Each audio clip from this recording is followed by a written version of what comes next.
Good afternoon. Welcome to another quick flip, easy ship pickup video. Hit a couple thrift stores today. I'm back in business, getting my sourcing going again, and I'm gonna get some inventory listed. So got a few items to start it off, and as well as some items for myself, which are gonna lead to me announcing that I'm gonna start another channel. So I'll talk a little bit more about that at the end. Anyways, picked up a Guitar Hero Xbox 360 Explorer controller. This is the Gibson Explorer. Uh, Came with the strap. It was marked at $3.95, so I paid a little under $4 for it. This one does not have the USB breakaway. But then there was another one. This one is the non-Explorer, or I'm sorry, it's not marked with the Gibson brand. But it's still just about as good. One good feature with this one is it did have the USB breakaway. It's about a $5 item. Whenever you list these guitars, be sure you disclose whether it has the USB breakaway or not, because you will have buyers that will purchase it, and if you don't explain that it doesn't have the USB breakaway, which is what they need to play it, they will try to hit you up to send it to them or to give them a partial refund for it. So save yourself the trouble. If you find it at the thrift store, it's no problem. You can flip it, but just be sure you disclose whether or not it has the USB breakaway. And if it does have the USB breakaway, charge a couple bucks extra.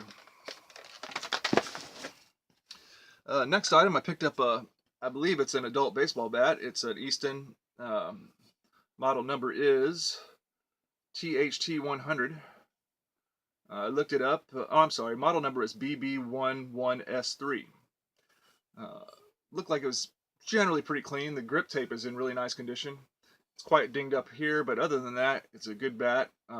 Looks like it's a $60, $70 bat. I paid $3.95 with a 10% discount, so less than $4. With the condition, I'm hoping to flip it and like a $40, $50 sale, something like that. Next item, I picked up a Nerf gun today. It's probably one of the biggest Nerf guns you can pick up. This is the Mega Centurion. It was marked at $4.95, so paid under $5 for it. It's about a $50 gun, I think, give or take. Obviously it's going to be a nightmare to ship, but so I'll just hang on to it until the right person buys it and is willing to pay a high enough price to where it's worth it to me to ship. Alright, I picked up a couple DVDs today. I don't know the value of them. Again, DVDs and now Blu-rays are only $1.95 over at the thrift store that I go to. I'm assuming most of them aren't worth very much. If they're not, I'm just going to keep them for myself. Got a sealed copy of Platoon Special Edition. A sealed copy of 300. I believe it's the regular widescreen edition. And an unsealed copy, but Spotlight series, Director's Expanded Edition of Last of the Mohicans. One of my favorite movies growing up. Last but not least, you see I'm reorganizing my garage, which is where I do my reselling stuff, and now I put my video games in the background. One of my other hobbies, and it's an off and on hobby, is collecting vintage video games, because that's what I grew up with. Original Nintendo, Super Nintendo, Sega Genesis, Game Boy. The problem with that hobby is it conflicts with the hobby this channel is about, which is selling on eBay. It's really hard to be a collector of video games whenever you also have a hobby of reselling on eBay, because it can be quite tempting to look at that stack of games and be like, wow, I could sell these right now and make, $800, $1,000, which is probably what I could make with my current Nintendo collection since I've started again. Over the years, I've ended up selling my collection 2 or 3 times. If I had all the stuff still that I had from the very start, I would have a ridiculous collection. But anyways, I actually found some stuff in the thrift store today, which is getting more and more it just never happens. So I was really surprised.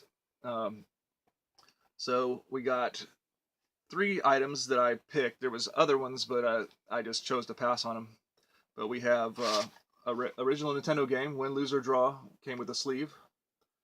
Not the most expensive title, but again, original Nintendo in the thrift store. You just don't see it anymore. Second, we have Wizards and Warriors 2 Iron Sword, again with the sleeve. That's a nice bonus anyways. I consider these about worth $1 a piece to begin with. Oh, by the way, all these were marked at $2.95 with my 10% discount. And then last, we have a Nintendo box. Got a little rip here. They put a sticker on it. Man, I love how thrift stores just put stickers on everything. But you really don't see these. Now, when I opened the box, though, I saw what was in it, and I still chose to buy it. Game's not in there. The game is Road Blasters. But what was in there was Star Wars for the 32X, Sega's 32X. So that's cool. And then also in there was the manual, not for Road Blasters, but for the Win, Lose, or Draw game that I already showed you. So kind of neat. And with that, I think I want to start making a video game collecting channel as well. So if you're into that kind of hobby, check it out. I'll have it as a side link on this channel, as well as my chicken channel. Another one is my other hobby is I take care of chickens in my backyard. My channel currently is called Backyard Chickens, so there's a link to that on the side of my channel as well if you're interested in checking out that hobby. I do vlogs on taking care of the chickens and make kind of like cutesy videos of my chickens. Anyways, it was kind of a short pickup. I am getting back into it. I'm going to start more regularly posting pickups and sales updates. I hope you enjoyed this video. Please like, comment, and subscribe. Let me know about your interesting finds. Together, let's make some quick flips and easy ships on eBay. Have a good night.